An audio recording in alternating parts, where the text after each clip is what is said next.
Smart study Bangla চ্যানেলে তোমাদের চঞ্চল ঘোষের শতকরা চ্যাপ্টার 1 নম্বর চ্যাপ্টার 10টা অঙ্ক আমি তোমাদের সাথে সলভ করব। আর চঞ্চল ঘোষের অঙ্ক বইতে যেসব অঙ্কগুলো দেওয়া থাকে খুবই ইম্পর্ট্যান্ট অঙ্ক, আর এই অঙ্কগুলো সাধারণত আমাদের কম্পিটিটিভ এক্সামে প্রায় পড়ে থাকে। আমরা হয়তো অনেকেই ভাবি চঞ্চল ঘোষের বইতে সেরকম কিছুই অঙ্ক নেই, কিন্তু চঞ্চল ঘোষের বইতে এমন কিছু কিছু অঙ্ক রয়েছে যেগুলো আমাদের প্র্যাকটিস করলে আমাদের কম্পিটিটিভ এক্সাম ক্র্যাক করা খুবই সহজ হয়ে উঠবে। তো চলো আজকে প্রথম অঙ্কটা কি বলেছে সেটা তোমাদের সাথে দেখাবো এবং সলভ করব খুব অল্প টাইমে। প্রথমে অঙ্কটা বলেছে 3/8 অংশ সমান শতকরা কত। যখন এরকম কোনো অঙ্কে অংশ থেকে শতকরায় নিয়ে যেতে বলবে, শতকরায় নিয়ে যাব, তখন কি করব? 100 গুণ করব। কার সাথে? উপরে 100 গুণ করব। তাহলে 3/8 অংশ ইন্টু 100টা ওপরে আছে, সবসময় খেয়াল করবে 100 উপরে গুণ করলে আমার এটা পার্সেন্টেজে পৌঁছে যাবে। তাহলে এটা কি হয়ে যাবে? 300/8, কাটাকুটি করে নাও, কাটাকুটি করলে এটা অ্যান্সার বেরোবে 37.5। আমি আর কাটাকুটিটা দেখাচ্ছি না, কাটাকুটিটা তোমরা নিজেরাই করে নেবে। দেখো অপশান নাম্বার 2 এ আছে, এই অ্যান্সারটা হবে। আচ্ছা, এটা যেরকম 1 নম্বর দাগের অঙ্ক, 2 নম্বরের দাগের অঙ্ক এর সাথে কিছুটা মিল পাবে। এখানে কি বলেছে? 8.1/3% সমান কত অংশ। এটা আবার পার্সেন্টেজ দিয়ে দিয়েছে আর অংশটা জানতে চাইছে। কি বললাম? অংশ থেকে শতকরায় যেতে হলে 100 দিয়ে উপরে গুণ করতে হবে, আর শতকরা থেকে অংশই যেতে হলে 100 দিয়ে ভাগ করে দিতে হবে। আগে আমরা এটাকে ভেঙে নেব। কি করব? 8 × 3 = 24, 25/3%। তাহলে 25/3% আছে। পার্সেন্টেজের জন্য কি করব? নিচে 100 দিয়ে গুণ করে দেবো। তাহলে এটা কত আসবে? তাহলে 25/300 সমান, এটা কাটাকুটি করলে কত আসছে? 5 × 5 = 25, 5 × 6 = 30, 0, 5 × 1 = 5, 5 × 12 = 60, 1/12 হচ্ছে এটা অ্যান্সার। দেখো অপশান নাম্বার 3তে রয়েছে 1/12 হচ্ছে এটা অ্যান্সার হবে।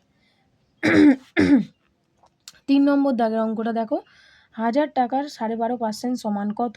1000 টাকার একদম সহজ অঙ্ক, 12.5% মানে 12 × 2 = 24, 25/25 নিচে 2 আর 100 রয়েছে, এত পার্সেন্ট সমান কত। এটাকে আমরা কাটাকুটি করে নিতেই পারি। 25 × 1 = 25, 25 × 4 = 100। তাহলে কি করব? 1000 × 4 × 2 = 8, 1/8। কাটাকুটি করো, কাটাকুটি করলে কত হবে? এটা দিয়ে এটাকে কাটলে 125 হয়ে যাবে। তাহলে 125 টাকা। ঠিক আছে, হয়ে গেল। পরের অঙ্কটা কি বলেছে দেখো, 625 টাকার 8% সমান কত। 625 টাকার 8%, 8% মানে নিচে 100, 8% মানে নিচে 100। চলো কাটাকুটি করে দাও। 2 × 4 = 8, 2 × 5 = 10, 0, 2 × 2 = 4, 2 × 25 = 50। তাহলে 25 × 2 = 50, 25 × 5 = 125। তাহলে কত? 25 × 2 = 50 টাকা। ঠিক আছে, কাটাকুটিটা নিজেরা একটু করে নিও। আচ্ছা, পরের অঙ্কটা 5-এর অঙ্কটা দেখো। 5-এর অঙ্কটা কি বলেছে? 5-এর অঙ্কটা হচ্ছে, একটি চৌবাচ্চায় জল ধারণ ক্ষমতা 425 লিটার। এই একটা চৌবাচ্চা, এই চৌবাচ্চাটায় আমরা এখানে কি বলছে? 425 লিটার জল ধারণের ক্ষমতা রয়েছে। কত লিটার জল ধারণের ক্ষমতা রয়েছে? 425 লিটার জল ধারণের ক্ষমতা রয়েছে। এবারে কি বলেছে? তলদেশে ছিদ্র থাকার জন্য। তলদেশে ছিদ্র থাকা মানে এখানে কোথাও একটা তলদেশে ছিদ্র রয়েছে যেটা আমরা জানি না, কিন্তু সেই ছিদ্র থাকার জন্য এখান থেকে 8% বেরিয়ে যাচ্ছে। কত পার্সেন্ট বেরোচ্ছে? 8% বেরিয়ে যাচ্ছে। আচ্ছা, আমরা যদি এই যে চৌবাচ্চাটার জল ধারণ ক্ষমতা যদি টোটালি আমরা 100% ধরে নিই, আর সেখান থেকে যদি এই 8% বেরিয়ে যাচ্ছে মানে কত পার্সেন্ট পড়ে থাকছে? 92%। তাহলে এই 92% কি বলেছে? যে 8% জল বের হয়ে গেলে চৌবাচ্চার অবশিষ্ট জলের পরিমাণ, মানে 8% বেরিয়ে যাওয়ার পরে অবশিষ্ট আর কত জল পড়ে রয়েছে সেটা আমাদের কাছে জানতে চাইছে। তাহলে 92% আমার জল পড়ে রয়েছে। তাহলে ছিল 425, এর উপরে আমি যদি 92% ফেলে দিই তাহলে আমার অ্যান্সারটা বেরিয়ে যাবে। কত হবে? কাটাকুটি করো। 5 × 8 = 40, 5 × 5 = 25, 5 × 20 = 100, 5 × 4 = 20, 5 × 17 = 85, 4 × 2 = 8, 4 × 3 = 12। তাহলে 23 আর 17 গুণ করলে কত আসছে? 23 আর 17 গুণ করলে 7 × 3 = 21, 7 × 2 = 3, 1 × 3, 7 × 2 = 14, 17, 18, 19, 7, 1, 2, 391। কত আসছে? 391 লিটার। এই 391 লিটার এখন অবশিষ্ট জল পড়ে রয়েছে। কত? 391 লিটার। আচ্ছা, যদি এখানে কোয়েশ্চেনটা বলতো যে এত লিটার তো জল পড়ে রয়েছে, কিন্তু আগে কত ছিল আর এখন কত কমেছে, তখন কি করতাম? এই যে 425 থেকে আমরা কি করব? 391 বিয়োগ করে দেবো। বিয়োগ করলে কত লিটার আর পড়ে রয়েছে সেটা আমরা জানতে পারবো। 34 লিটার কম রয়েছে। এই যে গ্যাপটা, আগে এটা ছিল, এখন এটা হয়ে গেছে। যদি বলতো যে কত লিটার কম পড়ে রয়েছে, 34 লিটার কম পড়ে রয়েছে। তো চলো পরের অঙ্কটা করা যাক। পরের অঙ্কটা কি বলেছে দেখি। বিজয়ী প্রার্থী প্রদত্ত ভোটের 62% পেয়ে নিকটতম একমাত্র প্রতিদ্বন্দ্বীকে 144 ভোটে পরাস্ত করে। বিজয়ী প্রার্থী মানে যে বিজয়ী হয়েছে, বিজয়ী প্রার্থী প্রদত্ত ভোটের 62% পেয়েছে। আমি যদি টোটাল ভোটটাকে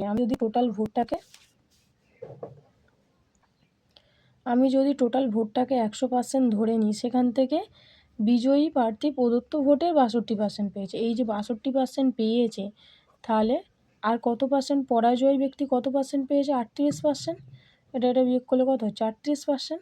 তাহলে এখানে আমি লিখতে পারি বিজয়ী প্রার্থী পেয়েছে 62% আর পরাজয়ী প্রার্থী পেয়েছে 38%। ঠিক আছে, এবার কি বলেছে? এই যে পেয়ে একমাত্র প্রতিদ্বন্দ্বীকে 144 ভোটে পরাস্ত করে। 144 ভোটে পরাস্ত করে মানে কি? হারিয়ে দেয়। 144 ভোট ইনি বেশি পেয়েছেন, ইনি কম পেয়েছেন। তাহলে এই যে ডিফারেন্টটা, এটা সমানই 144। এদের ডিফারেন্ট কত হচ্ছে বলো? 24%। এই 24% সমানই আমার বলে দিয়েছে 144। তাহলে 1% সমান কত হবে? 24। আর 100% সমান কত হবে? 144/24 ইন্টু 100। কাটাকুটি করো, 12 দুগুণে 44, 12 12 144, 2 6 12, তাহলে হচ্ছে 600। কোয়েশ্চেনে কি বলেছে? ওই কেন্দ্রে মোট ভোটারের সংখ্যা কত? এই কেন্দ্রে মোট ভোটারের সংখ্যা কত আসছে? 600। এই কেন্দ্রে মোট ভোটারের সংখ্যা 600। ঠিক আছে, কত সহজভাবে তাড়াতাড়িভাবে অঙ্কটা সলভ করে দিলাম, দেখেছো তোমরা আশা করি। আর অঙ্কটা ভালোভাবে বুঝবে। অঙ্কের কোয়েশ্চেনের মধ্যেই অঙ্কের অ্যান্সার কিভাবে বার করতে হবে সেটাই লুকিয়ে রয়েছে। অঙ্কটা ভালোভাবে পড়বে। যেমন এখানে এই অঙ্কটা কিভাবে বলেছে আমি করে দিয়েছি, আবার বলে দিচ্ছি। বিজয়ী প্রার্থী প্রদত্ত ভোটের 62% পেয়ে নিকটতম একমাত্র প্রতিদ্বন্দ্বীকে 144 ভোটে পরাস্ত করে। বিজয়ী প্রার্থী মানে যিনি জিতেছেন, তিনি 62% পেয়েছেন, এবং আর যিনি পরাজয় হয়েছেন তাহলে সে কত পার্সেন্ট পেয়েছে? 100 থেকে মাইনাস করে দিলে 38% পেয়েছে। এবার কি বলছে? একমাত্র প্রতিদ্বন্দ্বীকে, মানে তিনি যার সাথে লড়াইটা লড়ছিলেন, তিনি 144 ভোটে পরাস্ত করেন। তার মানে তিনি যার সাথে লড়ছিলেন তার থেকে তিনি 144টা ভোট বেশি পেয়ে গেছেন। তাহলে ওই কেন্দ্রে মোট ভোটারের সংখ্যা কত? ভোটারের সংখ্যা ছিল 600। 600 হচ্ছে ভোটারের সংখ্যা। কীভাবে বার করলাম দেখে নাও। দেখে এখানে আমি খুব সহজে করিয়ে দিয়েছি। দেখো, ছিল আমাদের 62, আর সেখান থেকে পরাজয়ী পেয়েছিল 38%। এদের গ্যাপটা হচ্ছে 24%। এই 24% সমানই ওরা এখানে বলে দিয়েছে 144টা ভোট। সেই 144/24 ইন্টু 100 করলে আমরা অ্যান্সার পেয়ে যাব। তো চলো পরের অঙ্কটা করা যাক। পরের অঙ্কটাও একটা ভোটের অঙ্ক। ভোটের অঙ্কগুলো খুবই ইম্পর্টেন্ট এবং পরীক্ষায় একটা না একটা থাকে। আর আমরা পরীক্ষার কাজে কী করি? ভোটের অঙ্কগুলো না পারার কারণে ছেড়ে দিয়ে চলে আসি, কিন্তু ভালো করে প্র্যাকটিস করলে আশা করি অঙ্কগুলো পরীক্ষার কাজে খুবই অল্প সময়ে সলভ করা সম্ভব। তো চলো পরের অঙ্কটা, 7 দাগের অঙ্কটা আমি তোমাদের করে দেখাই। কি বলছে? একটি নির্বাচনী কেন্দ্রে 20% ভোটার ভোটদানে বিরত ছিল। ভোটদানে বিরত ছিল মানে কি? যদি আমার ভোট 100% হয়, সেখান থেকে 20% ভোট দেয়নি মানে 20% ভোট দেয়নি মানে বিরত ছিল, মানে তারা ভোট দেয়ই নি। তাহলে কত পার্সেন্ট হচ্ছে? 80% হচ্ছে ভোটটা হয়েছে। কত পার্সেন্ট হচ্ছে? 80%। বিজয়ী প্রার্থী প্রদত্ত ভোটের 70% পেয়েছে। প্রদত্ত ভোট মানে কি? যে ভোটটা হয়েছে তার মধ্যে বিজয়ী প্রার্থী কত পেয়েছে? 70%। তার মধ্যে বিজয়ী প্রার্থী কত পেয়েছে? 70%। 70% মানে এটা আমি কাটাকুটি করে নিই, আমি তাহলে পেয়ে গেলাম বিজয়ী প্রার্থী পেয়েছে 56%। বিজয়ী কত পেয়েছে? 56%। কিন্তু টোটাল ভোট কত ছিল? 80% ভোট লোক দিয়েছিল। সেখান থেকে 56% আমি বিয়োগ করে দিলে কত আসছে বলো? 4। তাহলে এদিকে আসছে 6 24%, 24%। এটা বিজয়ী প্রার্থী পেয়েছে আর এটা পরাজয় প্রার্থী, এটা পরাজয় প্রার্থী ভোট পেয়েছে এত পার্সেন্ট, আর এটা বিজয়ী প্রার্থী। তাহলে এবার কি বলেছে, যে বিজয়ী প্রার্থী প্রদত্ত ভোটে 70% পেয়ে নিকটতম একমাত্র প্রতিদ্বন্দ্বীকে 4960 ভোটে পরাস্ত করে। তাহলে এই যে 4960 ভোট কে পেয়েছে, যিনি জয়ী হয়েছেন তিনি পেয়েছেন 4960 ভোট। এই যে 4960 ভোট কিভাবে জয়ী হয়েছে, এই যে এই পার্সেন্টেজের ডিফারেন্টটা এটা সমানই হচ্ছে 4960। তাহলে এই পার্সেন্টেজটা ডিফারেন্ট করলে কত হবে, 56 থেকে 24 বাদ দিলে কত হচ্ছে, হয়ে যাবে আমাদের 32%। এই 32% মানেই অঙ্কে আমাদের বলে দিয়েছে 4960, 4960। তাহলে 1% সমান বসিয়ে দাও এবং 100% সমান বসিয়ে দাও। তাহলে এটা কাটাকুটি করলে কত হয়ে যাবে, কাটাকুটি করলে 2 16 32, 2 2 4, 2 4 8, 2 8 16, 0, 4 4 16, 4 6 24, 4 2 8 0, 4 1 4, 4 5 20, 4 5 20। তাহলে 15,500 হচ্ছে আমাদের অ্যান্সার। দেখে নাও এখানে 15,500 হচ্ছে, অপশান 2 এ পেয়ে গেছি। ঠিক আছে, অঙ্কটা খুব সহজ অঙ্ক, এই জায়গাটাকে আমাদেরকে বুঝতে হবে। এই জায়গাটায় কি ভালো করে আরেকবার আমি বলে দিচ্ছি, এই ভোটের অঙ্কগুলো 20% ভোটদানে বিরত ছিল, মানে কি হয়েছিল অ্যাকচুয়ালি ভোট 80%। সেই 80% থেকে আবার কি বলেছে, বিজয়ী প্রার্থী প্রদত্ত ভোটে 70% পেয়ে নিকটতম একমাত্র প্রতিদ্বন্দ্বীকে এত ভোটে হারায়, 4960 ভোটে। আচ্ছা 70% পেয়েছে মানে কি, 80-র 70% করলে আমার কত আসবে, 56%। এই 56% কে পেয়েছে, 56% পেয়েছিল বিজয়ী প্রার্থী, যিনি জয়ী হয়েছেন। ওকে, আর যিনি জয়ী হয়েছেন তিনি তো 56% পেলেন, কিন্তু যিনি পরাজয় হয়েছেন তিনি কত পার্সেন্ট পেয়েছিলেন, এই যে 56 থেকে 80% তো টোটাল ভোটটা হয়েছিল, টোটাল ভোট থেকে 56% মাইনাস করলে আমার কত আসবে, 24%। তাহলে এটা হচ্ছে যে উইনার উনি পেয়েছিলেন, আর যেটা যে লুজার তিনি 24% পেয়েছিলেন। এনাদের গ্যাপটা, এই যে ইনি 56% বেশি পেয়েছেন বলেই, তাই জন্য তিনি এই যে যিনি পরাজয় হয়েছেন তাকে 4960 ভোটে হারিয়ে ফেলেছেন। তাহলে আমরা এটা মাইনাস করলেই পেয়ে যাব যে এই 4960 ভোট অ্যাকচুয়ালি কত পার্সেন্ট। তাহলে এটা বিয়োগ করলে কত হবে, 32%। এই 32% সমানই হচ্ছে 4960 ভোট। এটার সাথে জাস্ট 100 গুণ করে দেবে, অ্যান্সার আমাদের বেরিয়ে যাবে 15,500। কী বলেছে, ওই কেন্দ্রে মোট ভোটারের সংখ্যা, মোট ভোটারের সংখ্যা কত ছিল, 15,500। চলো পরের অঙ্কটা করা যাক। পরের অঙ্কটা কি বলেছে দেখি। 8 দাগের অঙ্কটা বলেছে 135-এর 35%। একদম খুব সহজভাবে অঙ্কগুলোকে বুঝবে আর কেটে কেটে অঙ্কগুলোকে করবে, প্রত্যেকটা লাইন ধরে ধরে। 135-এর 35% মানে কি, 135 ইন্টু 35/5/100। আচ্ছা পরের অঙ্কটা করো, এক্সের 45%। এক্স আমরা জানি না, 45% মানে নিচে সবসময় 100। আচ্ছা এখানে কি কোয়েশ্চেনে বলছে, এক্স সমান কত, এই যে এক্সের মানটা জানতে চেয়েছে। এক্সের মানটা কিভাবে আমরা বার করব, তো চলো এখানে কি বলেছে, এই যে সমান দিয়েছে মানে কি ভাগ রয়েছে, এই দুটো এখানে আমরা কাটাকুটি করতে পারি, সমান মানেই ভাগ। আমরা আগে 100 কেটে দেবো, তাহলে অঙ্কটা আমাদের সলভ করতে আরও সুবিধা হয়। 5 7 35, 5 9 45, 9 দিয়ে কাটো, 9 1 9, 9 5 45। তাহলে কি হচ্ছে, 15 × 7 করলে কত অ্যান্সার আসবে, যেটা গুণ করবে 5 7 35, সরি 5 7 35, হাতে থাকবে 3, 7 1 7, 7 3 10, মানে 105। অ্যান্সার আমাদের কত আসবে, 105। দেখো এখানে 105 রয়েছে, কোথায় রয়েছে, এই তো অপশান 2 এ রয়েছে 105।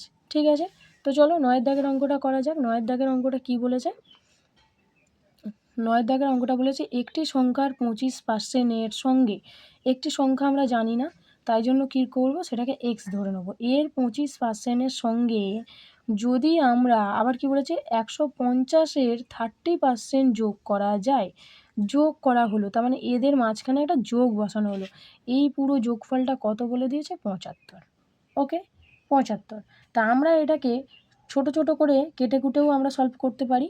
হ্যাঁ, যেমন ধরো এই যে এটা দিয়ে কেটে দিলাম 25 4, তার মানে কি x/4 প্লাস, কাটো এটা কাটাকুটি করো, তাহলে 3 15 45 সমানই বলেছে 75। আচ্ছা এবার কি করব, x/4 সমান দেবো, কারণ এই প্লাসটা আমরা এদিকে নিয়ে চলে যাবো, 75 প্লাস আছে, এদিকে এলে কী হয়ে যাবে, মাইনাস সাইন হয়ে যাবে 45। তাহলে x/4 সমান, এটা মাইনাস করলে কত হচ্ছে 30। তাহলে সমান যখন থাকবে এটার সাথে এটা গুণ হবে, এটার সাথে এটা গুণ, এখানে তোমরা 1 ধরে নিতেই পারো। তাহলে x আর 1 গুণ করলে x, আর 30 আর 4 গুণ করলে কত হচ্ছে 120। তাহলে অপশান দেখো, আমাদের অপশান 3তে রয়েছে 120। চলো পরের অঙ্কটা করা যাক, 10-এর অঙ্কটা, লাস্ট অঙ্ক। খুব অল্প সময়ের মধ্যে অঙ্কগুলো আমি সলভ করার চেষ্টা করছি। চলো কি বলেছে, 180 টাকা 0.12%, 2-এর মাথায় আবার বার দেওয়া রয়েছে, এটা সমান কত পয়সা। আচ্ছা, এখানে অনেক সময় পয়সা লেখা থাকে না, কিন্তু অপশানে দেখে নিতে হবে, আমাদের পয়সায় কনভার্ট করতে বলেছে। এখানে কিন্তু পয়সা যদি না দেখি আমাদের অঙ্কটা তাহলে ভুল হয়ে যাবে। পয়সায় কনভার্ট করতে বলেছে মানে কি, আগে আমরা 180 টাকাটাকে পয়সায় কনভার্ট করে নেবো, তাহলে কত আসছে 18,000। ঠিক আছে, এবার কি বলেছে 0.12%। প্রথমত কথা, পার্সেন্টেজের জন্য আমরা 100 নিচে বসে গুণ করে নেবো, আর 12% মানে কি দেখো, এখানে কি বলেছে 0.12, এখানে মাথায় হাইফেন দিয়েছে, সরি হাইফেন নয়, এটাকে বার বলা হয়। তাহলে আমরা 12 থেকে 1 বিয়োগ করব, আর কি করব 9-এর পাশে, এটা আমরা সবাই জানি কিভাবে করতে হয়। তো এখানে আমার অঙ্কটা এইভাবেই সলভ হয়ে যাবে। তাহলে চলো পরের লাইনে করি। 100 × 11/90। চলো কাটাকুটি করো, দুটো শূন্য এখানে, একটা শূন্য এখানে, 9×2 18, তাহলে 11×2 22, 22 পয়সা হয়ে গেল। খুব সহজ একটা অঙ্ক, এই মাথায় বার থাকলে এই পুরোটাকে দিয়ে বিয়োগ করতে হয়। এখানে যেহেতু এখানে শূন্য দিয়েছে, তাই জন্য আমরা কি করলাম 12 থেকে 1 বিয়োগ করলাম, কারণ একজনের মাথায় বার দেওয়া রয়েছে। তো অঙ্কটা আমার অ্যান্সার কত আছে 22 পয়সা। পুরো 10টা অঙ্ক আমি তোমাদের সামনে সলভ করে দেখালাম। কারো কোনো অঙ্কে যদি প্রবলেম থাকে তাহলে অবশ্যই আমাকে একটা কমেন্ট করে জানাবে, সেই অঙ্কটা আমি আবার নতুন করে তোমাদেরকে দেখিয়ে দেবো যদি বুঝতে অসুবিধা হয়। এখানেই শেষ করলাম আজকে চঞ্চল ঘোষের শতকরা চ্যাপ্টার 1-এর 10টা অঙ্ক।